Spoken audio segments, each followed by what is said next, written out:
دڵنیاییەوە ئێمە لە بارودۆخێکی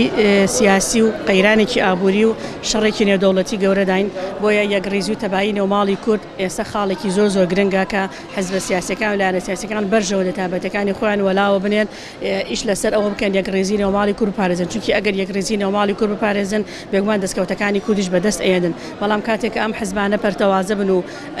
تەبانە بن ئەو کاتە یەکڕێزی نێوماڵی کورد بەتەکید تێک ئەچێ ئەو کاتانە مافەکان لە بەغا لە دەست ئەچێ و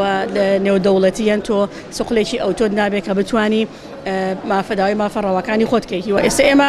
گرۆتی گرفتمان لەگەڵ بەغا کێشەی مافە دەستوریەکانمان لە هەرێمی کورد لەگەڵ بەغدایە وەروە ئامادەی سەوچن و پرۆسەی نەود و موچەی فەرمانبەران ئەمانە هەمووی کۆمەڵە خاڵێکن کە لە دەستورە ئیشی لەسەر کراوە بەڵام ئەگەر یەکڕێزی ماڵی کوردە بێ ئەو کاتانە بە کۆدەنگ بن لە بەغدا دەتوانن مافە دەتەوەیەتەکانی مافە دەستوریەکانی کوردستان بەدەست بێنن بەڵام ئەگەر بێت و هەر حەزب و بەلایە بەجیا لە بەغا کار لەسەر ئەمە بکا بۆیە پەرتەوازیەک دروستە بێت ئەو کاتانە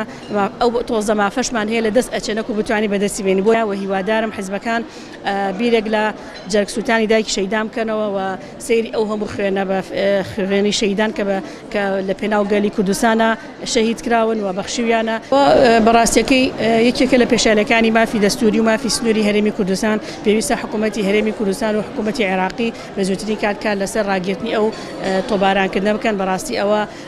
پێشێرکردنی مافە پێشێرکردنی سنوورە پێشێرکردنی دەستوری عێراق و هەرێمی کوردستانەکە ئەو وڵاتانە دراوسێ هیچ مافێکیانە بەو شێوە دڕندانێ ئەو لادیانەی کوردستان تۆباران بکەن و خەڵکەکەی شار بە دەر و ئاوارە بکەن و ڕز و باخ و ماڵ وێرانێکی زۆر بە خەڵکەکەی بگێنن بۆیە ئەمە بەڕاستیەکەی پێویستە حکوومەتی هەرێم و حکوومەتی عێراقی بە تایبەتی ترکار لەسەر ڕاوەستاندنی ئەم تۆبارانەی حکوومەتی ئێرانیش و حکوومەتی تورکیاش بکرێت بە بیانووی جۆرا و جۆرەیەکیان بە بیانوویەکە ئەو بیانووی ڕەبتی بە هەرێمی کوردستان و نیە بۆ ئەوەی کێشەی خۆیان ئەتوانێت ناوخۆی خۆیان چارەسەری کە نەک لەگەڵ خەڵکی گوندەکانی ئێمە ئەم گرفتە چارەسەر بکەن. بەداخەوە لەگەڵەوەی کە ئومێدێکی گەورە هەیە بۆ داهاتی کوردستان بەڵام هێشتا ترسێکی شەیە لەوەی کە پارتە سیاسیەکان لە ناوخۆی کوردستانە هەندێک جار بە کاریگەری هێزە دەرەکیەکان و دەوڵەتانی ئیقلیم و سیاسەتی ناوچەکە و هەلومەرجی سیاسی و با بڵێن قانونی نێودەوڵەتی ئەمانە هەمووی کاریگەری بە جۆرێک کاریگەری خستۆتە سەر ئەوە ناکۆکی و ململانەی سیاسی نێوان پارتە سیاسەکان سەبەبی ڕئیسیە بەوەی کە وەکو پێویستە ئێستا حکوومەتی هەرێمی کوردستان دەست بەکار نەبووە کاتێ باز لە یەکێتی نەتەوەیی یەکەین ڕاستێک هەیە کە بەداخەوە هەر یەکێک لەو پارتە سیاسانەی لەسەر ئاستی هەر چوار پارچەی کوردستان کە دابەش بووە کوردستان بەداخەوە کاریگەری هێزە ناودەوڵەتەکان و کاریگەری هەلومەرجی سیاسی وای کردووە کە